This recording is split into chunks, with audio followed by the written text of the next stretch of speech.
Hi, I'm Christine Barrere with Starfires.com, and for the past 2 days, there has been a situation trending on all social media platforms regarding UFO disclosure, which is actually timed to come out today, which is May 8, 2026, via the government files being uploaded. But what has gotten me concerned was a video posts of several pastors claiming that there had been a secret meeting in some Airbnb in Tennessee with government officials, including Representative Eric Burleson, regarding these particular comments that I will quote for you right now, that they are warning all the pastors that their congregations are not prepared for this disclosure because it is including that aliens seeded us.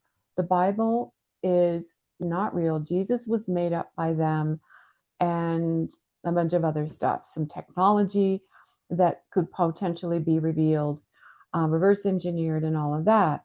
So, what happened is late yesterday, I discovered Eric Burleson responded that these particular descriptions of the meeting either did not happen or were taken out of context.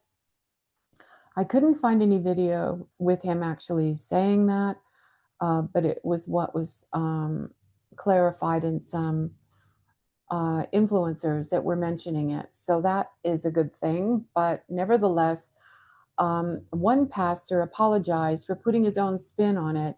However, there's then 5 other pastors apparently allegedly were at this meeting who I haven't heard anything from them, but something was discussed. How could they all be saying the same thing?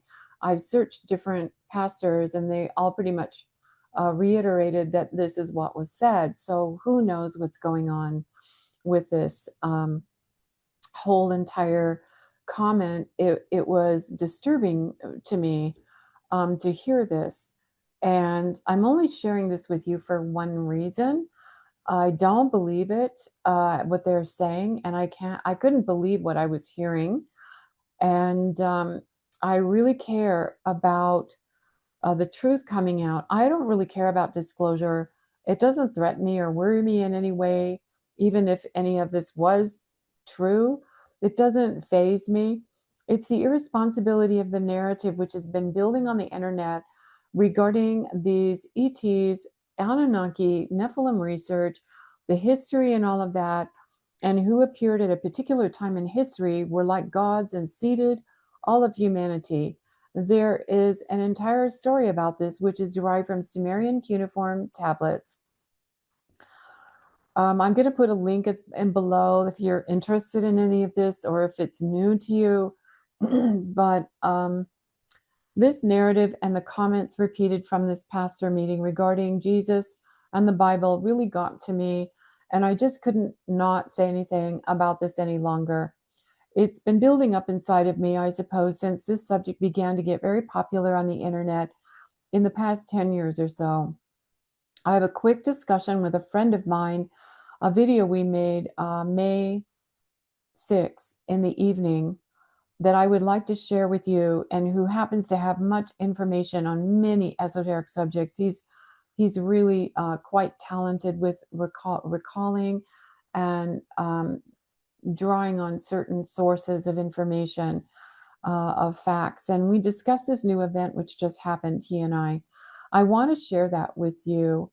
But before we go into that, I would like to reiterate the astrological trends we are going through in 2026, which are triggering outrageously controversial reveals and transparency suddenly on just about every subject which has been called a conspiracy in the past. So I'm going to bring up some charts to get a visual of what these planets are doing. We have Uranus over here on the upper right. We've got Saturn and Neptune on the far right. And we have Pluto on the bottom of the chart in Aquarius. So the main planet that I'm focusing on is the fact that Uranus has just moved into Gemini last June, July, August, September 2025. This is about approximately a once in 84 year event. And it is being amplified by these other planets. First, by this sextile, which is a friendly, 60-degree supportive interchange of support, imagination, inspiration, reveal, and drawing things from different hidden secret sources, and willing to share with this Uranus in a provocative, controversial data, information, science, witnessing, whatever you want to call it. It's coming all out into the open. That's Uranus's job. And in the sign of Gemini, it will be about information, facts, data, science, numbers, statistics, communication, documents, papers, and all of that. So remember, just the Uranus itself activated this movement of reveal last summer, or last June, July, August. And it came back again recently, just a couple weeks ago in late April, early May, and bringing it all back this time for approximately 8 years. So Uranus will be in Gemini for 8 years, activating truth and transparency about everything that may have been taboo in the past or hidden. Neptune, enhancing that, is in a shared relationship with Uranus, which means that what has been hidden, Neptune, or secretive, or whatever you want to say, involves potential manipulation or covert activities and whatnot. It's endless. Is in sextile. It's in a relationship with the out in the open transparency of Uranus. So that is meaning that what has been hidden is going to be revealed. Saturn's involvement with it, which started in February 2026 through March and April, is more of an official statement or controlling the narrative, or because it's in the sign of Aries with Neptune in Aries, some authoritative people and agencies want to maintain control. Aries is about control over how it is revealed. So it is also in a positive relationship with Uranus, which means they're controlling the truth. The good side is stuff is happening every day. People individually are growing rapidly. Our insight, our filters, our analytical ability, our research capacity, our growth in our inner honesty and transparency, and the way we think and what we're aware of that's actually going on in the world is increasing exponentially. It's amazing. And it's just the beginning. So it's been moving into that phase for a couple years now, but it's really taken off with conversations now. So I feel that these planets here are also in a line with this bottom one, which is the symbol for Pluto in Aquarius, which is a story unto itself, kind of inaugurating the Aquarian age for the next 2,000 some years. But this Pluto in Aquarius is in a 120-degree relationship with Uranus. So what Pluto does as a source of core power is it fuels energy into the action of transparency and reveal. And because Pluto is also in a 60-degree angle positive relationship to Neptune and Saturn, there is a behind-the-scenes green light for the Saturnian control handling of any new information to be supported by a behind-the-scenes power source. And because Pluto is also sextiling 60-degree angle Neptune, there is a positive agreement and supportive relationship with what has been hidden can be disclosed. I still feel now personally, for all of us, these configurations of planets in this position are good for us because it's giving us also an equal empowerment and green light to expand and reach a great potential of liberation, freedom, and transformation in this next 8 years, as Uranus is in Gemini, but is specifically in the next 2 years, 2026 through 2027, which you can hear all about in the link below called, it's a video, 2026 Architecture of a New World. I believe that's what it's called. I'll put it in the link below. It's really, really explaining everything going on in 2026 for us personally and how we can ride this wave and take advantage of this energy. It's really, really epic. I'm not kidding. This is not an everyday experience. I can't emphasize this enough. You can feel the world is changing very, very fast. So you want to be riding on the wave with this in your own way. Now I'm going to bring up the new moon chart, which is occurring on May 16. Okay, so we have the new moon. I want to isolate these. No, I'm going to leave it like this. Okay, the new moon chart is the sun and moon at 25 degrees Taurus, and it's anchoring the power for us of stability and what actually matters in our everyday life. Money, food, functionality, work, business, creative potential, but more than anything, it's the preservation of what we treasure. And what treasure do we feel adds value and worth to our personal lives and humanity, and what we desire to preserve in the world and in our own personal quality of life that provides longevity in our personal lives and for humanity. So it's core value, quality, and it's very tangible and functional. It is a practical, common sense zodiac sign, Taurus is, anchoring ourselves into a firm, grounded presence of clarity and realism within ourselves. It is a power to be present within yourself in a good way, like we feel happy, we feel good to be who we are. We're it's not a proud of ourselves, it's more of knowing our innate worth and value and how to build a life for ourselves that matters. It's not an energy where we're flitting here and there, disconnected, and being influenced by every little thing outside of ourselves.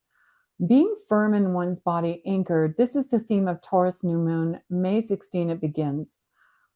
There is also on this day the launching of Uranus in Gemini conjoining Mercury.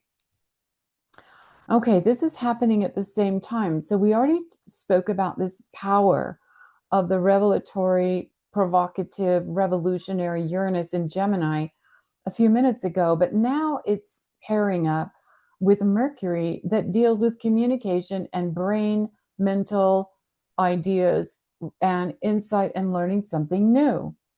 So when there is a conjunction, two guys smashed together here like this, what it means is that there's something launched, there's some aha moment, or there's something fresh. With Uranus, it's like, could be shocking, it could be controversial, it breaks molds. So this is going on at the same time, which I interpret, and I also wrote about in last week's Stardrops article post on starfires.com. It's the latest article, that which I interpret as unconventional sudden eruption of unbelievable news and exposure of certain things that are going to come out. And in the report, I made a list of potential themes which could be triggered because of this dynamic conjunction going on. And it's already happening. And this Mercury-Uranus conjunction is not even peaking until May 16 to 18. So it's already in motion. It's already happening. This entire new moon launches a new beginning in our lives of a new way of looking at the world, personally, globally. It's a new start. It's supposed to be a good new start for all of us to feel refreshed and regroup and get on a higher level and do something maybe that we've been putting off for a while. But globally, you can see how it is launching an energy of tearing away from people's view of reality, the old paradigm, and bringing into the new mainstream conversation things like interdimensional beings and quantum physics interdimensional consciousness, all the UFO technology, reverse engineering UFOs, and all of that stuff, which also can be a Taurus new moon theme, is machines, equipment, technology, and reverse engineering, and it involves engineers and scientists. I tend to lean towards a belief since probably 1971 that we had interference with our humanity. However, I know from Edgar Casey's work and Elizabeth Prophet's work back in the early 80s, there was a divine race of humankind that were already evolving here on planet Earth and other systems way before these ET energies came and began interfering for their own purposes. Even if souls had to come into embodiment into these compromised bodies for a divine purpose, such as the rescue mission of the 144,000 to help uplift humanity caught in this situation, bringing such as the rescue mission to bring Earth back to a higher culture of divinity and freedom, which also I'll link below this video, that story. We could have had to use these bodies for a purpose, but it does not limit us in any way in our ability to access and draw down the full magnificence of that divine presence which we are tied to. We can override these programs and DNA limitations.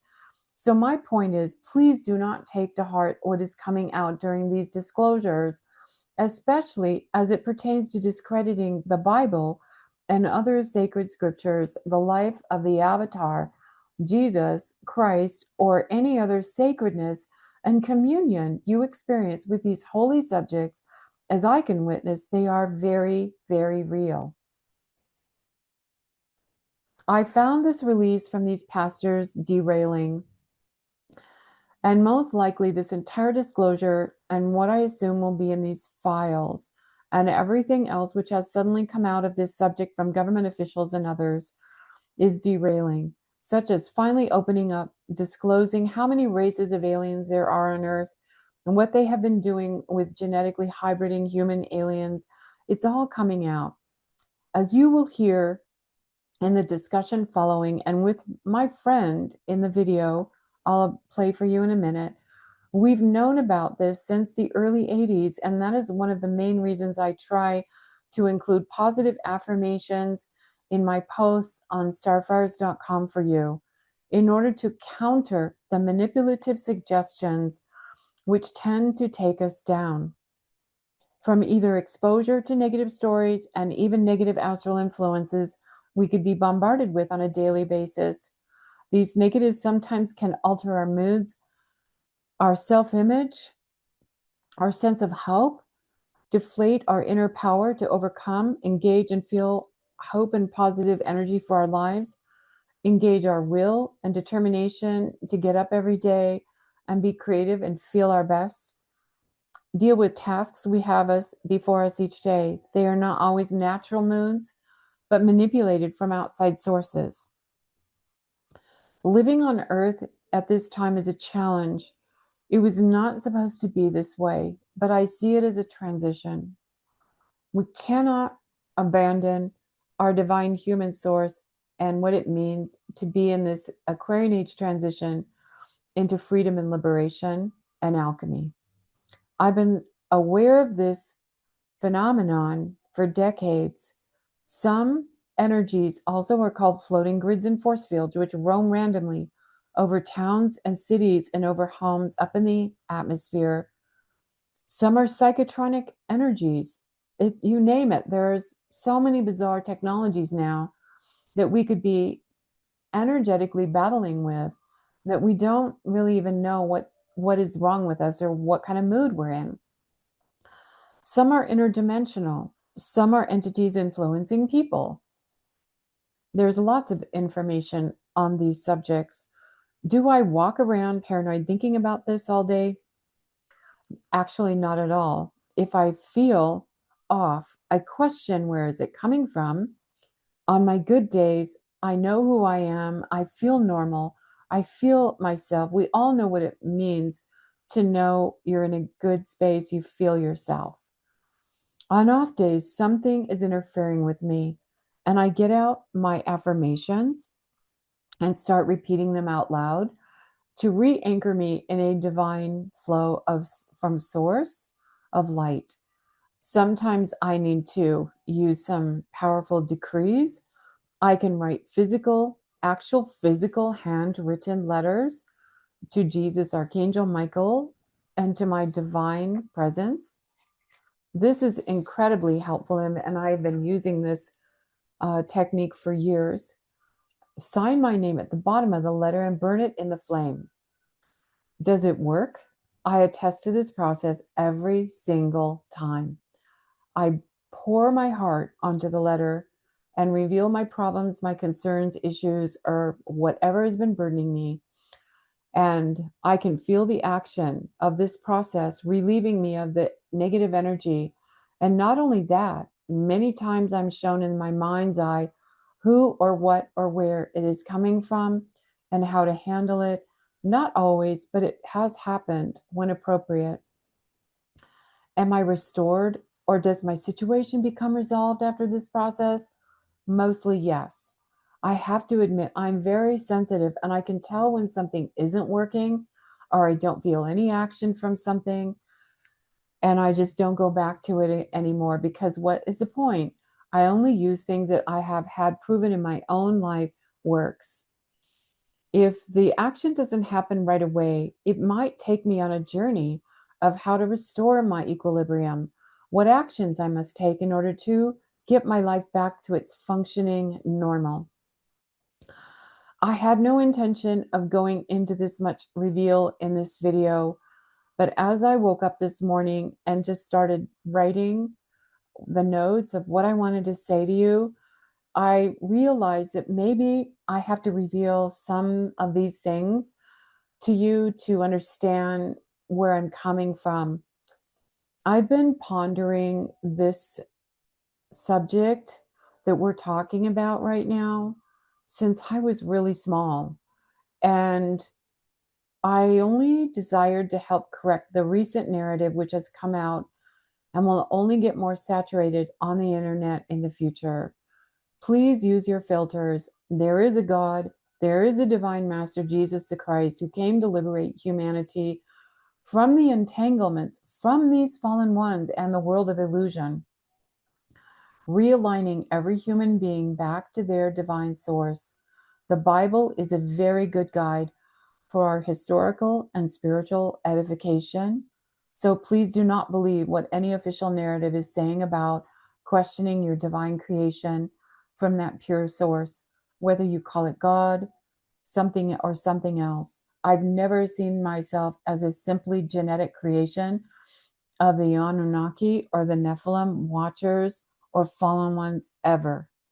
They are not my gods or my creators. This is my witness to you. I'm not here to comment on any other extraterrestrial beings and their technology who may be benign or helpful, or whether they are from us from the future, come back again, or any other kind of subject that is surfacing out there. I really am not interested in it. We could discuss all the variables of these unknown phenomena for hours, but it keeps getting down to one thing. You, me, are divine creation who have the potential of reaching that magnum opus in this life. Thank you, and let's get into the conversation with my friend Stephen and myself. Okay, great. Hello, I'm Christine Barrere, and this is my really smart friend, Stephen Macchio, and we are going to go through the latest events that are going on in the government and involving disclosure and a couple of secret meetings, allegedly, that has been going on with the pastors of churches in this country. And we're going to have a talk diving into our thoughts about this. And so I'm going to start out, Stephen, with some of the quotes that we heard in this expose of some documentaries that have been happening recently in the past 24 hours. So apparently, a handful of pastors were invited to a private meeting, and then later on in this documentary we saw, in this interview, we saw that there was another meeting also, and we'll get into that. So there were two secret meetings. Private meeting with a group of men who were connected to the intelligence world, connected to Washington and all branches of the military. They were believers, heavy believers in God. A lot of them were pastors. Did you get that they were mainly pastors? And did you say there Yes. were 6 of them mainly? Yes. Yeah. Eric Burleson was part of promoting this meeting, is my understanding, the congressman. And the government is about to disclose the whole entire issue of aliens. And so in the expose or the reveal of this video, there was a pastor that was saying, everybody listen to me. He's talking to his congregation. Listen to me. This is what the government is telling us pastors to do to get prepared for this disclosure. He said, go and tell the church they're not ready for what's coming. The narrative that is coming and what the government is about to tell the people is that these beings, these aliens, seeded us here. There is no God, no Jesus, and the Bible was invented by them. So then there is another pastor that I was searching for any other comments. He was in front of his congregation saying pretty much the same thing and describing their different types or evolutions of aliens and their different appearances, and the people needed to brace themselves for what they were about to see and understand was on our planet, and that they were everywhere, under the earth, under the ocean, and whatnot. And then he made a very disturbing comment, getting their attention. There even could be under your house, this is a very famous pastor. And then when I was getting back to the actual original presenter on the YouTube channel, he was saying, and his perspective is that people could basically weaponize this information, and it felt to him, why now is this happening now? It almost his experience was it's like a gaslighting and propaganda to push this hard. And another YouTube channel was saying, why are they pushing this now and not 30, 40, 50, 70 years ago? So anyway, this is one thing that really got to me, because when I've been observing, Stephen, this build up for years now, and I watched for the past 5 to 10 years the entire story of Watchers, Archons, fallen angels, aliens, Nephilim, Anunnaki, manipulating and interfering with humanity from way, way back. And I've just been waiting for another narrative to interject into this theme about another type of evolution or another type of divine humanity that's also coexisting or has been here also, not just strictly were created by these Nephilim. What are your comments on this?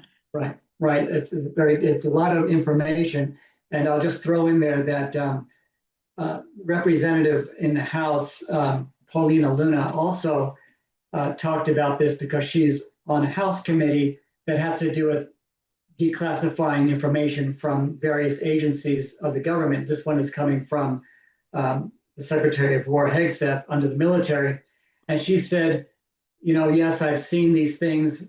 I've seen these flying machines. I've seen other things. And she also very interestingly said that, I suggest that anyone who hears this, they need to go and read the book of Enoch, which was That's an right. interesting thing for her to say because of that connection. Now, we know that information regarding everything you just delineated, from watchers to Satanists to Luciferians to people living, under the earth, in the earth, and everywhere else from Antarctica to you name it, there's some kind of an alien creation there, has been going on for decades, always under the cover of conspiracy theories. So when you said something about like why now, I would think that um, perhaps some people, either in the government, whether they're in military intelligence or in other federal agencies that are privy to this, usually is in military intelligence, maybe had to wait for the common populace to be at a certain level of understanding that these things could exist. Because if it's going to be a shock now, as these pastors are stating, what would it have been like in the 50s? What would it have been like in the 60s? It would have been even, because none of that was really being talked about to the extent that it has been in the last 2 or more decades. So that, so I've wondered about that. Yet I could understand the concern with some pastors or just regular people of various Orthodox faiths, no matter what that is in the world, whether it's Christian Orthodoxy, Russian Orthodoxy, it doesn't matter, or Christianity in and of itself. It would rock the foundation of certain people's beliefs in the creation story, which in our understanding is an allegorical story. If you're just going by the words of the Bible only.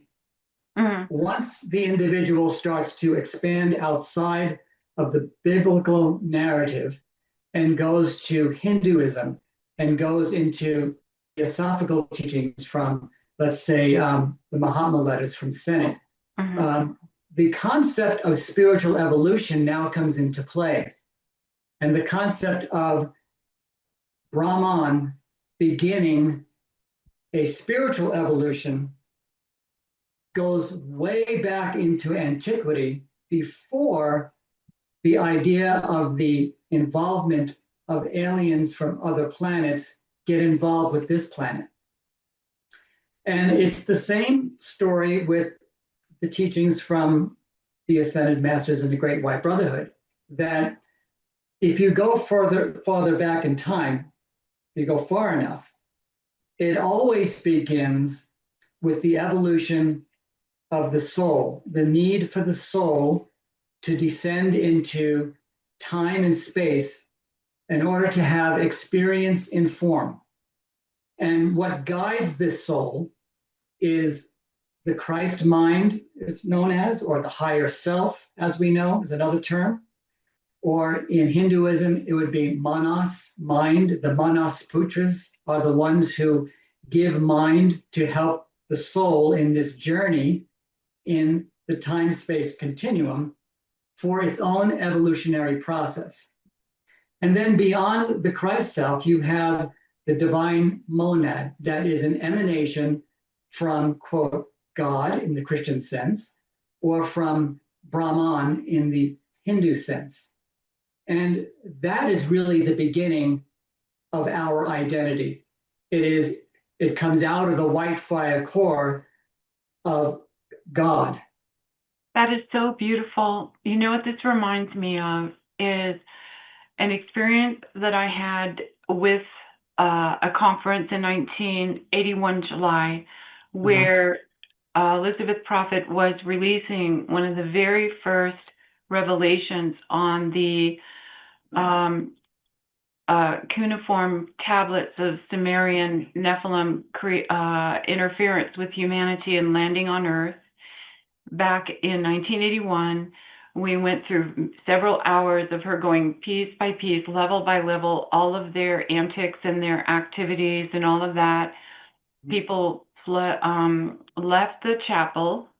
This was in Los Angeles. They left the chapel, and then as many of them were already out of the chapel, Elizabeth Prophet stood on the altar and said, "The masters are telling me that there is another divine creation apart from this Nephilim creation. Yes. Very good. And I don't think that was part of the recording in these preserved audio and video, but I distinctly remember that. Mhm. And I think that they were trying to, at the last minute, give us comfort and separate our connection on Earth from them. So then, what do you think about also the reality that even if there were this seeded humanity, the story of the 144,000 coming to Earth to rescue souls of light would also create a very distinct mission and identity in God on a mission to come help the planet Earth and save the planet Earth, reignite the threefold flame. And also, even if we did have to embody some of us into these bodies, we would be using them as vehicles, but it doesn't define our origin of identity, correct? Yes, that's a very, very good point. Glad you brought that up because you hit it right on the head there. The whole issue stands on that. The genetic code of the light bearers, or those who came with Son of Kamara, the 144,000, and then after that, there were many other waves of angelic beings who came on the mission to help rescue the planet. Of course, this is after the fall. Now, that genetic code, that genetic seed, is what is meant by I have written my word on your inward parts. That genetic code is the distinguishing factor between those who have light and have the divine spark within the heart and those who do not. Now, those who do not obviously are very perplexed and they want eternal life, but they don't have it because they are not created by God. So if you're in that situation, you're going to want to try to find out, how do you get eternal life? Because they know that those who came from the heaven world, those who do know it, and there are others who do not know it. And what I mean by that is, let's take, for instance, the Gray's aliens. Those creatures are, mechanized, and they're created by other fallen angels, and they have no concept of divinity, but they experiment to try and find out what is it that gives the light bearer eternal life. See, so that's where they're extremely curious. They're curious what is this essence in certain humanity that has this connection that they don't possess. Yes, yes. And that's why there was those experimentations and abductions during the time that was happening in the 80s and before. It actually goes back way further than that. And their attempt they thought that the genetic code could be meshed with them, thus giving them some kind of eternal life. But the fact of the matter is that those creatures have no divine spark. There is no Christic self or monos or mind. There is no divine monad. There is no soul. They are just a physical, chemical body, which the fallen angels, we have to remember that they had the understanding and the keys to creation.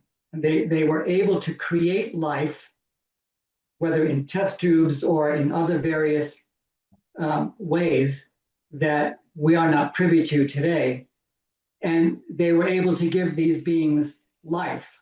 Do you think that the Nephilim, or these aliens that go way back, that maybe this release is describing or referring to, and also Gates was also revealing hybrid cloning laboratories, correct? That was also, yes. That wouldn't surprise me. Do you have a sense that these creatures, this race, has a longing to merge the genetic with the light bearers? because they also want to perpetuate their version of eternity? Yes, that was one of their goals. And the grays that you have running around in their spacecraft are only tools, pawns of other alien life forms that control them. Mm-hmm. And so you have, there are thousands upon thousands, tens of thousands of clones that were created by various other alien life forms. And then they always send the lowest ranking to do the dirty work. Right. It's typical.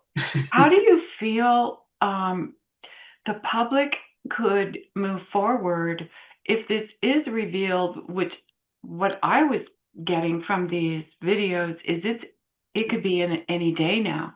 What advice would you suggest for this disclosure coming out to help people get a more accurate insight and vantage point of what's really happening, so it doesn't throw them off base with their everyday life? What would you say?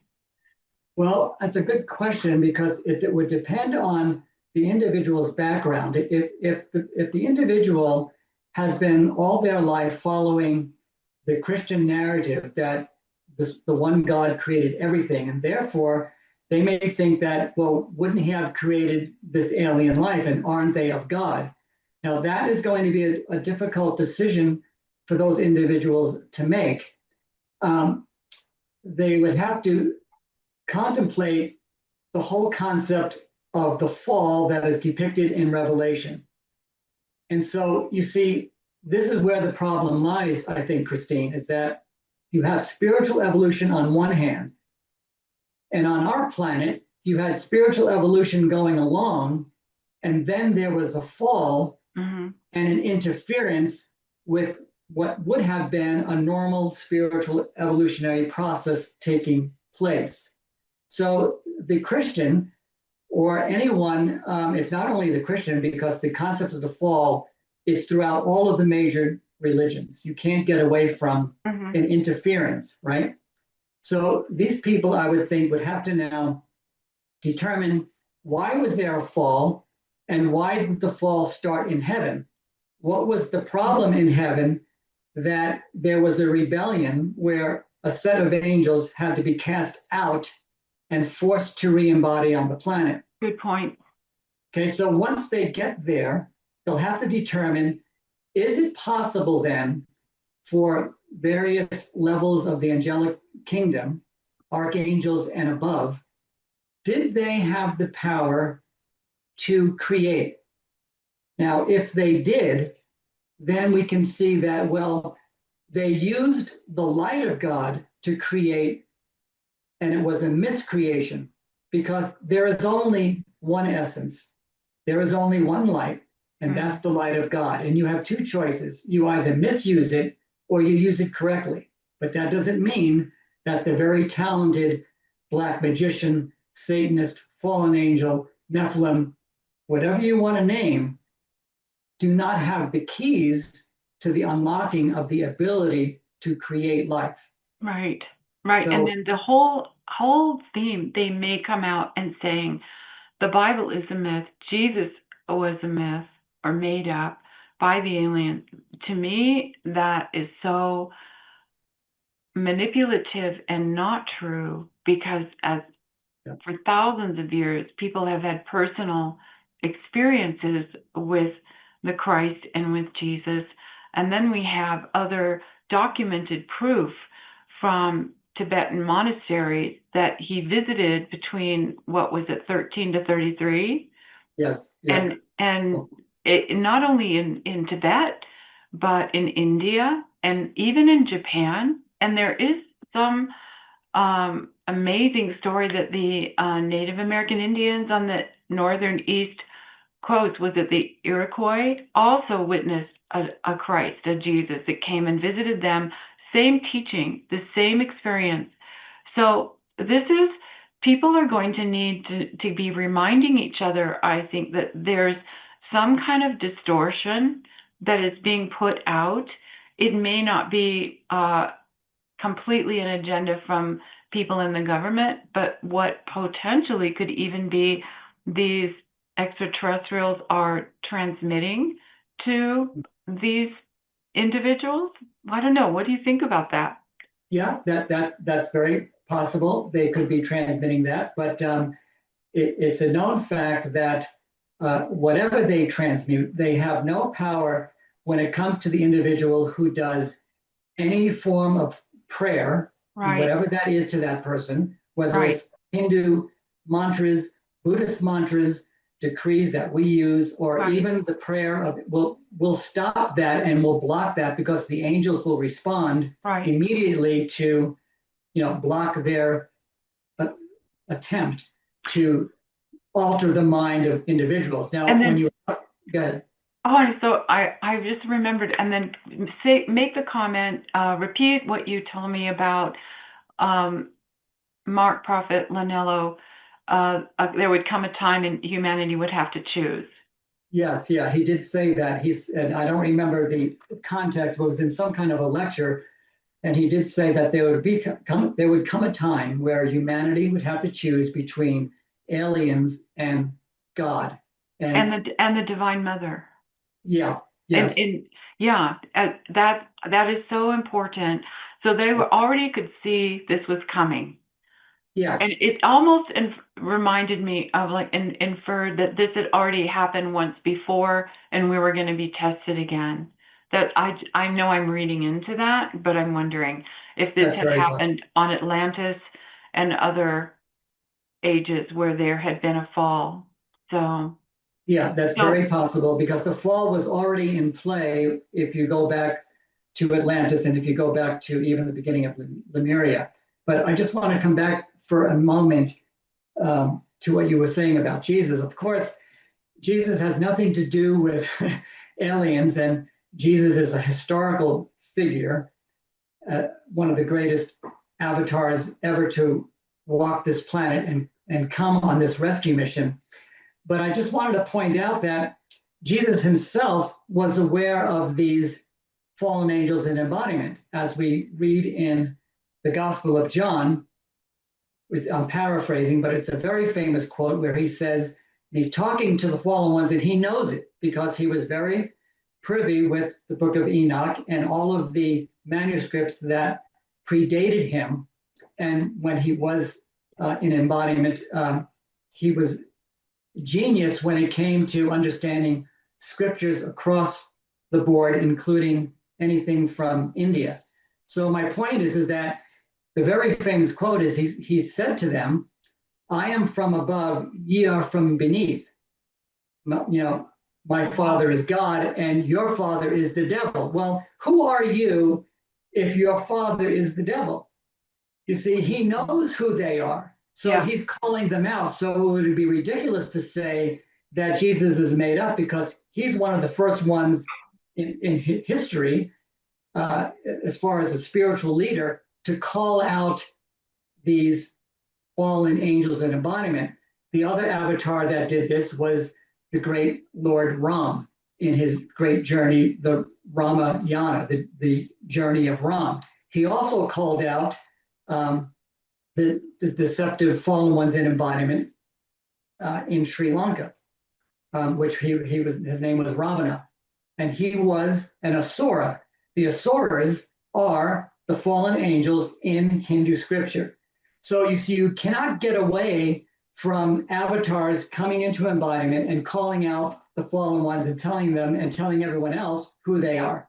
yeah. Amazing. This You is had the same amazing. thing with Krishna, right? You had Krishna and I believe it's in the Bhagavad Gita, where he's being taught that don't worry about going into battle because who you're killing off here are godless beings. Well, there you have it again. You can't escape it.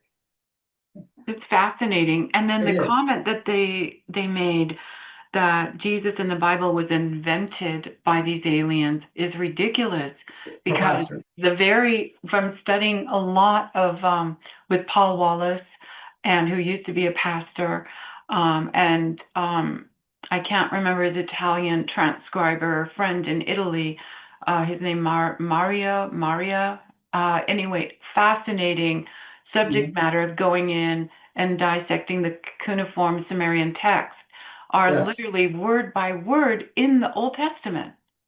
Yes. So Yeah. how can this all be invented?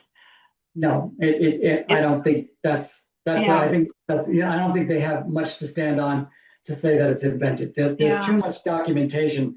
And I think what you were referring to was Zechariah Sitchin's work also. yeah, Yeah. exactly. He was one of the Well, very few that was able to interpret those cuneiform writings. Like less right. than, yeah. This has been so helpful. Thank you so much, Stephen. You're Is very there welcome. anything else you want to add to this?